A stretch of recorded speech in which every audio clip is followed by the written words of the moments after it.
தளபதி விஜய் அவரோட மனைவி சங்கீதா இப்ப விவாகரத்து அறிவிச்சதுக்கு பிறகு விஜய் கட்டின தாலிய பார்சல் மூலயமா விஜய் வீட்டுக்கே அனுப்பி வைக்க போறாங்க அப்படிங்கிற மாதிரி தகவல் கிடைச்சிருக்குது. இந்த ஒரு செய்தி தமிழக சினிமா வட்டாரத்திலையும் தமிழக அரசியல் வட்டாரத்திலையும் பரபரப்பை ஏற்படுத்தியிருக்கு. கடந்த ஒரு 2-3 வாரமாவே விஜய் அப்புறம் சங்கீதா இவங்களோட விவாகரத்து செய்தியும், த்ரிஷாவை விஜய் எதுக்காக திருமண நிகழ்ச்சிக்கு ஒன்னா கூப்பிட்டு வந்தாரு, ஒரே நேரத்துல எதுக்காக ட்ரெஸ் போடணும், ஒரே கார்ல எதுக்காக இறங்கணுங்கிற மாதிரி எக்கச்சக்கமான விஷயங்கள் விவாத பொருளா மாறி இருக்கு. இதுக்கிடையில சங்கீதா விஜய் மேல போட்டிருக்கக்கூடிய அந்த விவாகரத்து மனு மீதான விசாரணை ஏப்ரல் 20ஆம் தேதி வரப்போகுது.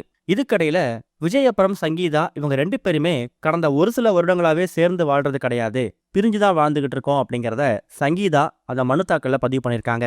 அது மூலயமா விஜய் கூட இப்ப சங்கீதா இல்ல, அவங்க ஒரு லண்டன் வாழ் தமிழ் பெண்மணி அப்படிங்கிறதால அவங்க ஃபேமிலியோட லண்டன்ல வசிச்சு வந்திருக்காங்க.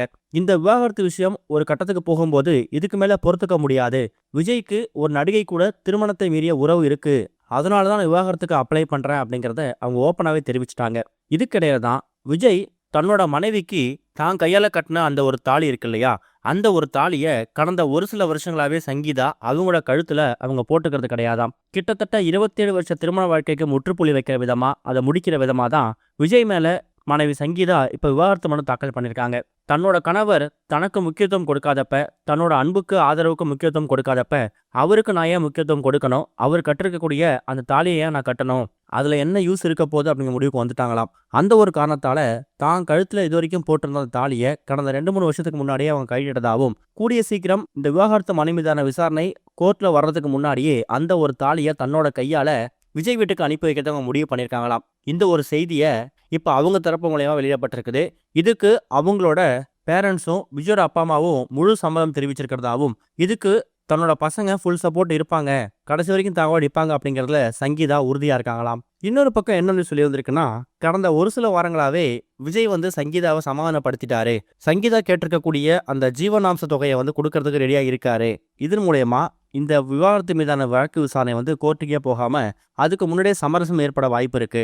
ஏன்னா ஏப்ரல் 20ஆம் தேதி இவங்க விவாகரத்து மனு மீது விசாரணை வருது. ஏப்ரல் 23ஆம் தேதி தமிழகத்துக்கான சட்டமன்ற தேர்தல் வரப்போகுது. இப்ப அரசியல பிஸியா இருக்கக்கூடிய விஜய் அவர்கள் பர்சனல்ல கான்சென்ட்ரேட் பண்ணும்போது அது அரசியல் வாழ்க்கையை கொஞ்சம் பின்னாடி ஏற்படுத்தலாம். அந்த ஒரு காரணத்தால விஜய் அவர்கள் சங்கீதாவுக்கு 250 கோடி ரூபாய் ஜீவனாம்சம் கொடுக்கறது தயாரா இருக்கிறதாவும், இன்னொரு பக்கம் என்ன சொல்றாங்கன்னா, டிவிகே கட்சியில சங்கீதாவுக்கு ஒரு முக்கிய பொறுப்பை கொடுத்துட்டா விஜய்க்கு எதிராக சங்கீதா வழக்கு போட முடியாது, அதே மாதிரி கணவர் விஜய் தனக்கு இவ்வளோ பெரிய ஒரு அந்தஸ்தை கொடுத்துருக்காரு, தான் நேசிக்கக்கூடிய கட்சியில இவ்வளோ கோடி தொண்டர்கள் இருக்கக்கூடிய ஒரு கட்சியில தனக்கு ஒரு முக்கிய பொறுப்பை கொடுத்துருக்காருன்னா கண்டிப்பா நமக்கு வாழ்க்கையிலும் முக்கியம் கொடுப்பாரு அப்படிங்கிறதுக்காக கூட அவங்க கொஞ்சம் சமரசமா போறதுக்கு வாய்ப்பு இருக்குதான். என்ன நடக்க போகுது அப்படிங்கிறத வெயிட் பண்ணி பார்க்கலாம். இது வரைக்கும் கனெக்டிங் டிவிக்கு சப்ஸ்கிரைப் பண்ணனா மறக்காம சப்ஸ்கிரைப் பண்ணிக்கங்க. உடனடி அப்டேட்ஸ் பெறுவதற்கு நோட்டிஃபிகேஷன் பெல்லையும் கிளிக் பண்ணிக்கங்க.